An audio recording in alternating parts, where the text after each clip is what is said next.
Bismillahirrahmanirrahim. Assalamualaikum warahmatullahi wabarakatuh. Waalaikumsalam warahmatullahi wabarakatuh. Eh, Kami dari kelompok 29 yang beranggotakan saya Muhammad Farid Alamsyah, NIM 3020 2200 273. Dan saya Dewi Ajara Vanessa, NIM 30 2022 00303.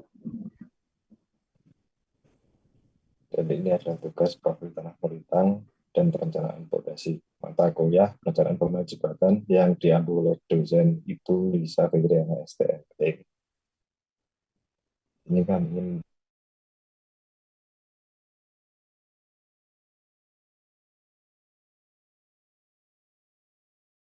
mempresentasikan tentang tugas besar.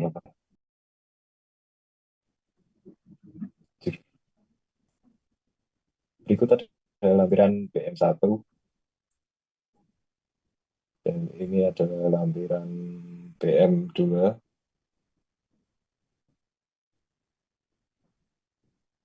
Kemudian ini adalah lampiran BM3 dan ini yang terakhir adalah BM4. Dan ini adalah lampiran summary cell data. Kemudian ini adalah gambar dari tanah dari data lampiran tadi. Di sini ada BM1, BM2, BM3, BM4. Dan ini adalah kedalaman masing-masing titik bor yang dimana tiap titiknya mencapai tanah keras.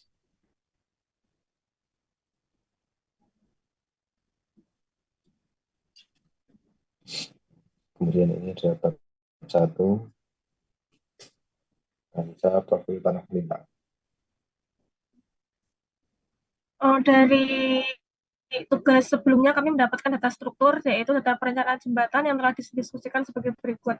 Dengan panjang bentang 80 meter, tinggi rangka 6 meter, lebar jembatan 11 meter, lebar lantai kendaraan 7 meter, jarak trotoar 2 kali 1 meter, mutu baja BJ37, mutu beton FC 30 MPa, tinggi trotoar 30 cm, tebal plat 20 cm, aspal dan overlay 10 cm, dan kami menggunakan baja gelagar IWF 900 x 300, rangka tangan atas IWF 900 x 300, dan yang terakhir rangka tangan bawah IWF 800 x 300.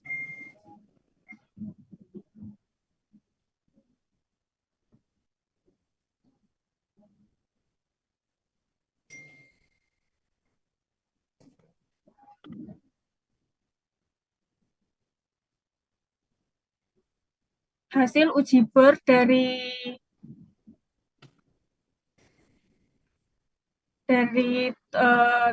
lampiran NSPT yang kami dapatkan, yaitu yang pertama hasil BM1 dalam kedalaman 0 sampai 5 meter, NSPT 0 sampai 20, didapatkan rata-rata NSPT 9,33 dengan konsistensi tanah lunak, jenis tanah lempung, dan warna coklat dengan warna coklat terang. Ya, kemudian kedalaman 5 sampai 10 meter, NSPT 30 sampai 40, rata-ratanya 34,5, konsistensi tanah keras, jenis tanah batuan lempung dengan warna abu-abu. Yang ketiga, kedalaman 10 sampai 20 meter, NSPT lebih dari 50 dengan rata-rata 56,4, konsistensi tanah keras, jenisnya batuan lempung dengan warna abu-abu gelap. Ya, kemudian hasil BM2 dengan kedalaman 0 sampai 1 meter, NSPT 0 sampai 20, rata-rata NSPT 15, konsistensi tanah lunak, jenis tanah lempung, deskripsi warnanya adalah coklat. Lalu yang kedua, kedalaman 1 sampai 8, NSPT 20 sampai 40, rata-rata NSPT 28, konsistensi tanah keras, jenis tanah batuan, deskripsi warna abu-abu. Yang ketiga, kedalaman 8 sampai 20 meter, NSPT lebih dari 50, rata-rata NSPT 56,67, konsistensi tanah yaitu tanah keras, jenis tanah batuan lempung, dan deskripsi warna abu-abu gelap. Yang ketiga, PM3 kedalaman 0 sampai 2 meter dengan NSPT 0 sampai 20 didapatkan rata-rata NSPT 11 dengan konsistensi tanah lunak jenis tanah lempung warna coklat. Yang kedua, kedalaman 2 sampai 10 meter NSPT 20 sampai 50 didapatkan rata-rata 36,5 dengan konsistensi tanah keras jenis tanah batuan lempung warna abu-abu. Yang terakhir, kedalaman 10 sampai 20 meter NSPT lebih dari 50, rata-rata NSPT 59 dengan konsistensi tanah keras jenis tanah batuan lempung warna abu-abu gelap. Kemudian hasil PM yang keempat, nomor 1 yaitu kedalaman 0 sampai 2 meter, NSPT-nya 0 sampai 20, rata-rata NSPT-nya 12, konsistensi tanahnya lunak, jenis tanah lempung, deskripsi warna coklat. Yang kedua, kedalaman 2 sampai 10 meter, NSPT 20 sampai 50, rata-rata NSPT 30,25, konsistensi tanah keras, jenis tanah batuan lempung, deskripsi warna abu-abu. Yang ketiga, kedalaman 10 sampai 20 meter, NSPT lebih dari 50. Rata-rata NSPT 58,6, konsistensi tanah itu tanah keras, jenis tanah batuan lempung, deskripsi warna abu-abu gelap.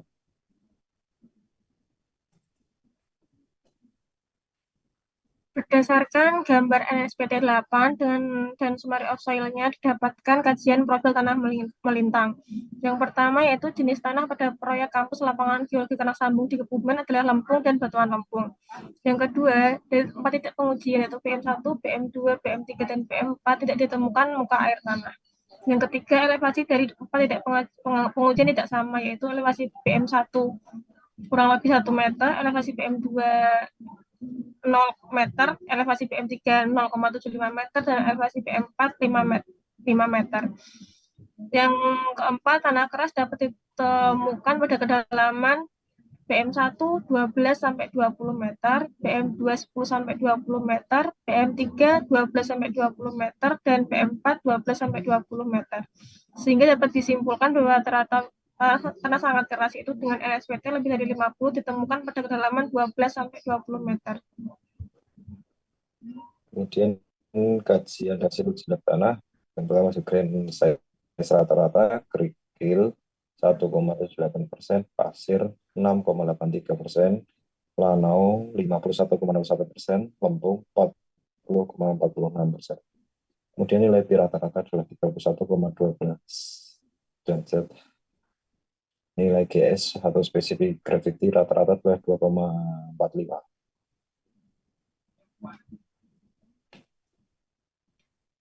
Kemudian bab 2 adalah kapasitas daya dukung tanah. Yang pertama kita harus input pembebanan yang didapatkan dari tugas sebelumnya. Yang pertama beban mati sendiri atau MS yaitu 628 ton. Yang kedua beban mati tambahan atau MA terdiri dari tiling jembatan sebesar 0,0501 ton per join, aspal dan overlay 1,54 ton per meter persegi, trotoar 0,735 ton per meter, genangan air 0,54 ton per meter persegi. Yang ketiga ada beban lalu lintas atau TD, terdiri dari beban terbagi rata atau BTR sebesar 0,62 ton per meter persegi, beban garis terpusat B atau BGT 6,47 ton per meter.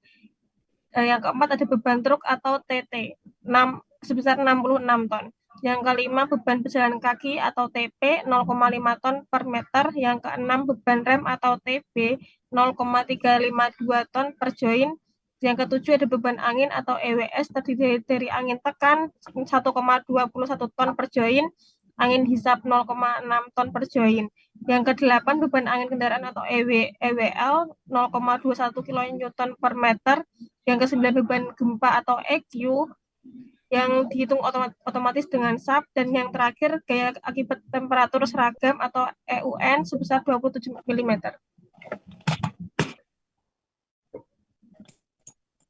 Kemudian hasil analisa SAP dari itu, beban atas dapat dari reaksi peletakan model bangunan atas jembatan dengan menggunakan bantuan software SAP dari itu dan menggunakan kombinasi beban layan 1, sehingga beban perkerasan dan beban mati tambahan yang ada dalam bangunan atas jembatan sudah input terhitung.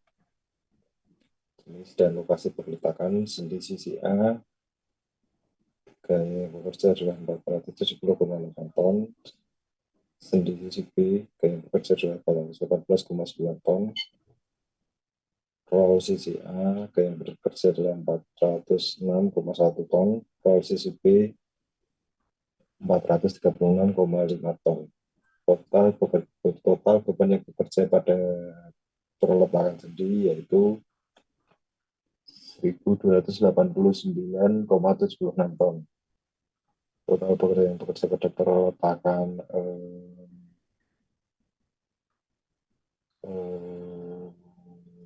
sendi yaitu 1.242,62 ton. Dan totalnya adalah 2.532,38 ton. Kemudian analisa fondasi metode de Rautab dan de Berimen. Satu, data spesifik fondasi tiang pangkal. Jenis fondasi yaitu fondasi beton precast. Diameter fondasi yaitu 0,95 meter. Kemudian kedalaman fondasi sama dengan 15 meter. Luas lubang fondasi didapatkan 44,79 meter persegi dengan rumus pi kali 0,95 kali 15.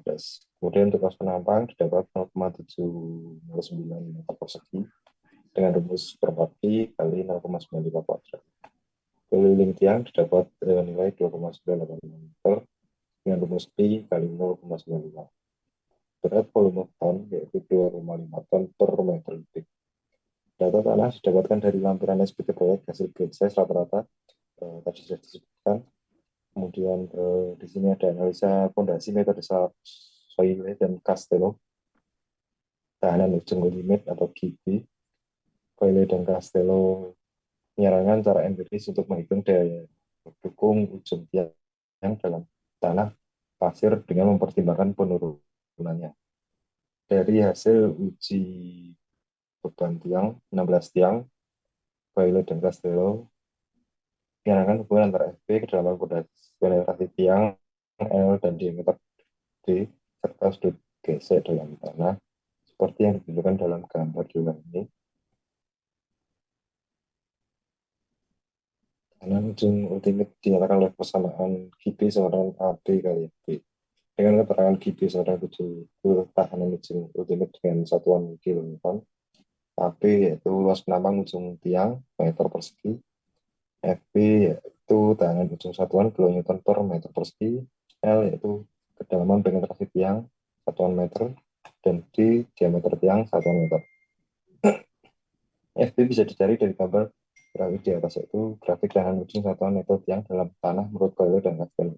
Karena L per D sama dengan 15,9 dan P sama dengan 31,12 derajat, maka didapat nilai FB sebesar 2.700 kN per meter persegi, sehingga perhitungannya menjadi DB sama dengan AB kali FB didapatkan nilai 1.915 kN.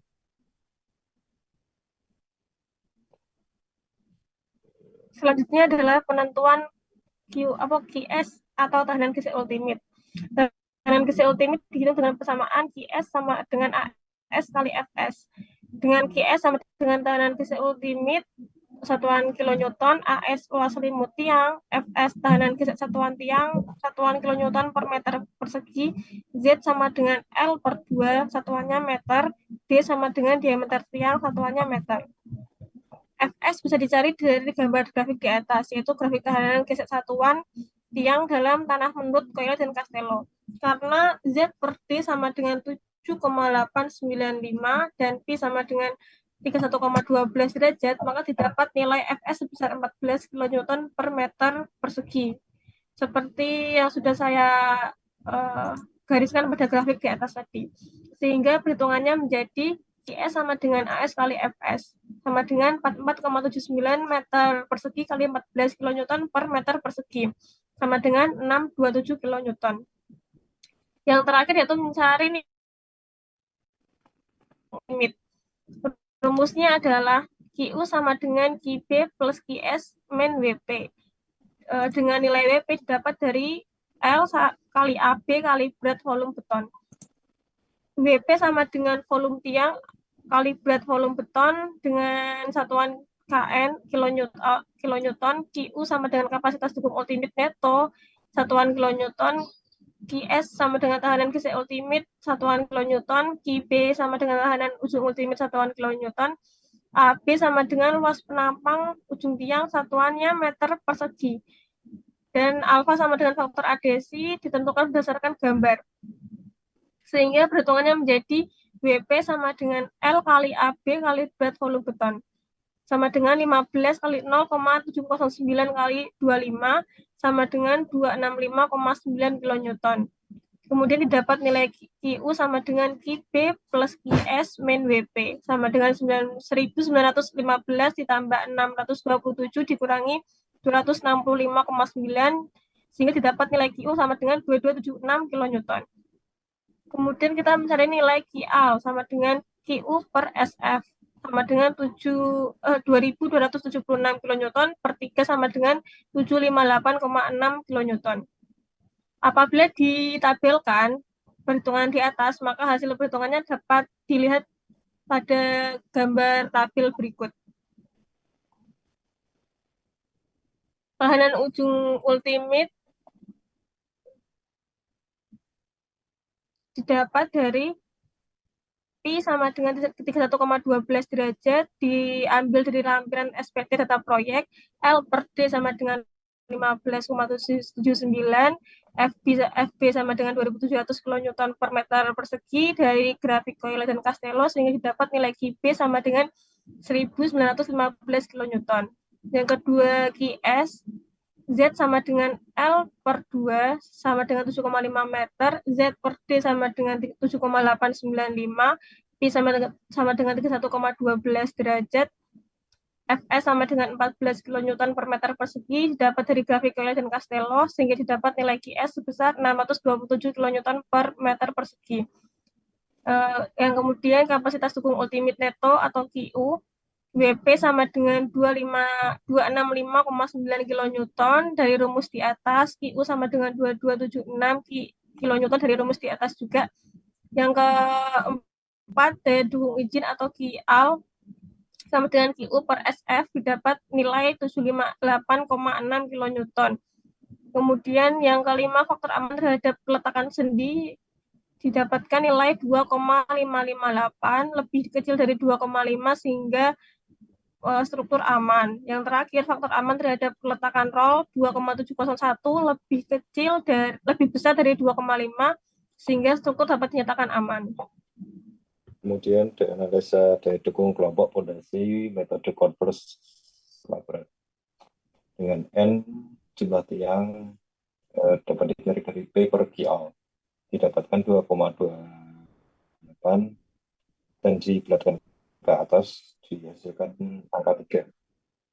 Kemudian S sama dengan 3D. Dapatkan nilai 2,85, jarak tiang ke tepi sama dengan 2D, yaitu 1,9. Kemudian efisiensi kelompok tiang metode Converse Labrat, M sama dengan 3, N sama dengan 4, M-1 sama dengan 2, N-1 sama dengan 3. Kemudian theta yaitu arcs tangen D per S didapatkan nilai 0,32 dengan EG sama dengan 1 min theta N-1 kali M plus M-1 kali N per 90 mm sama dengan 0,95. QL secara grup sama dengan N 283 dan kontrol QL grup lebih dari P 2883 lebih besar dari 1732, maka dinyatakan aman. Kemudian untuk bab 3, perencanaan fondasi jembatan. Perencanaan fondasi dipilih bore pile dikarenakan pertimbangan diameter fondasi yang bisa lebih besar serta karena letak tanah keras yang terlalu dalam. Rencana tata letak bore pile. Dimensi bore pile ditentukan dengan diameter 1 meter. dan kedalaman 40 meter. Untuk menentukan rencana tata letak fondasi pipa perlu memperhatikan syarat berikut. Jarak fondasi ke tepi S lebih dari sama dengan 1,25 D, S lebih dari sama dengan 1,25 kali 1, S lebih dari sama dengan 1,25 meter. Jarak antar fondasi S lebih dari 2,5 dan lebih kecil dari sama dengan 3,5 D. Didapatkan S lebih besar dari sama dengan 2,5 meter dan lebih kecil dari sama dengan 3,5 meter. Kemudian untuk penulangan profile Pmax yaitu tadi sudah didapatkan 1732,38 ton. Kedalaman bor L yaitu 15.000 mm, diameter bor D yaitu 950 mm. Untuk mutu beton FC 30 MPa, untuk beton FY sama dengan 400 MPa. Modulus elastisitas beton 4.700 kali akar FC, FC 30, didapatkan nilai 25.142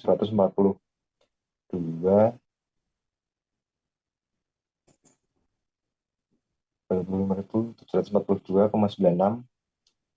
Inersia penampang LC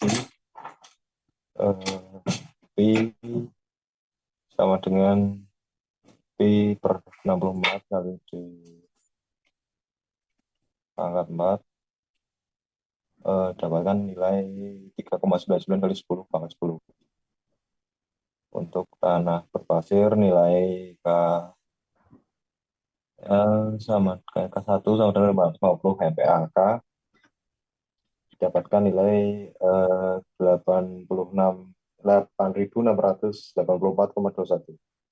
Untuk lambda yaitu 40 kali akar D kali K per 4 kali EC kali EC. Dapatkan nilai 0,00179.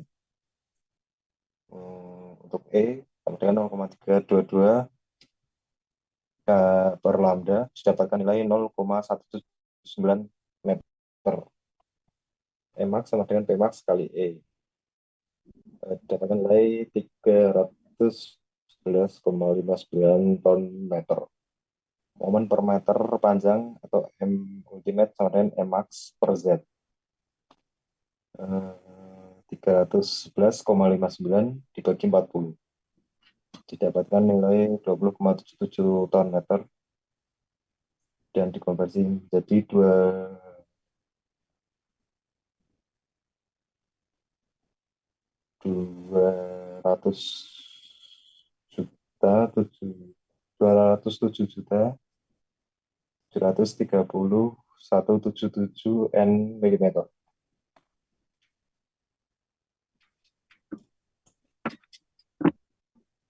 Langkah selanjutnya adalah menentukan tulangan utama atau AS. Kita asumsikan diameternya sebesar 32 mm.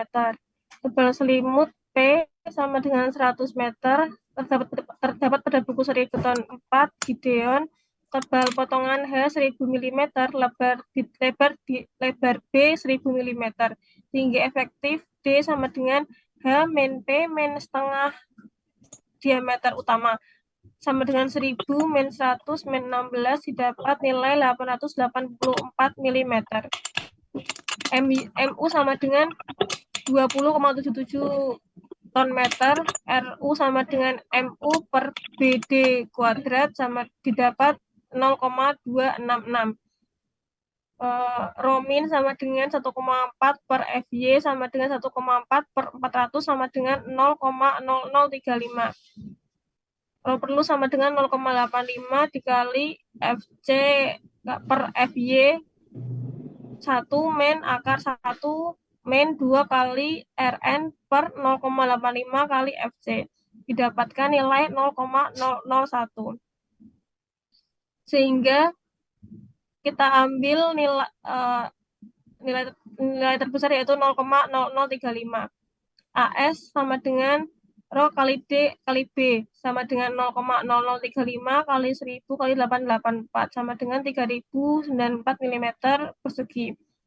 Jika dimisalkan A diameter 32, maka didapat nilai 804,25 mm persegi. Jarak antar tulangan sama dengan 804,25 kali 950 per 3094 sama dengan 260,04. Dibulatkan jadi 265 meter. Tulangan yang dipakai adalah 8D32265 mm. Kemudian dilakukan kontrol luas tulangan terhadap AS. A sama dengan N kali 1/4 Pi kali D kuadrat sama dengan 8 kali 1/4 kali Pi kali 32 kuadrat. Didapatkan nilai 6.433,98 mm persegi. Karena A sama dengan 6.433,98 meter persegi lebih besar dari AS, yaitu 3.094 mm persegi, maka dianggap memenuhi.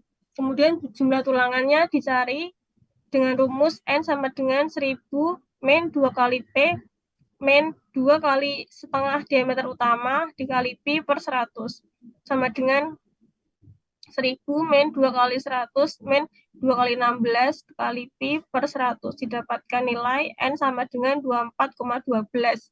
Dibulatkan menjadi 25 buah tulangan utama. Langkah selanjutnya adalah menentukan tulangan bagi atau ASS. Untuk FY sama dengan 400 MPa, ASS memiliki rumus 0,18 kali P kali H per 100 sama dengan 0,18 kali 1000 kali 1000 per 100. Didapatkan nilai ASS sama dengan 1800 mm persegi. Kemudian rumus kedua ASS yaitu 0,00. Kemudian menentukan tulangan bagi ASS untuk FB sama dengan 400 MPa, ASS sama dengan 0,18 kali B kali H per 100, didapatkan nilai 1800 mm persegi. Kemudian ASS sama dengan 0,002 kali B kali H didapatkan nilai 2000 meter persegi. Kemudian ASS sama dengan 20% kali AS, di mana AS 3094 meter persegi didapatkan 618,8 meter persegi. Diambil ASS terbesar yaitu 2000 mm persegi. Misal tulangan 16, diameter 16, diameter 16 sama dengan 1/4 Pi kali 16 kuadrat. Dapatkan hasil 200,06 mm persegi. Dengan jarak antar tulangan dapat dihitung dengan 201,06 kali 950 dibagi 2212. Didapatkan hasil 90,9 dibulatkan menjadi 100 mm. Maka tulangan yang dipakai adalah D16 dengan jarak 100 mm. Kontrol luas tulangan terhadap ASS yaitu N kali 1/4 Pi kali D kuadrat, dapatkan hasil 2211,68 mm persegi. Dan itu lebih dari 2000 mm persegi, di mana itu adalah nilai ASS. Dan itu sudah memenuhi. Jadi tulangan bagi yang dipakai adalah D16 dengan jarak 100 mm sebanyak 11 buah tulangan. Demikian untuk kelompok 29. Saya Muhammad Farid Dalamsyah dan Saya di Wisra Vanessa. Mohon maaf apabila ada kesalahan dalam presentasi tugas besar perencanaan bangunan jembatan ini. Wassalamualaikum warahmatullahi wabarakatuh. Waalaikumsalam warahmatullahi wabarakatuh.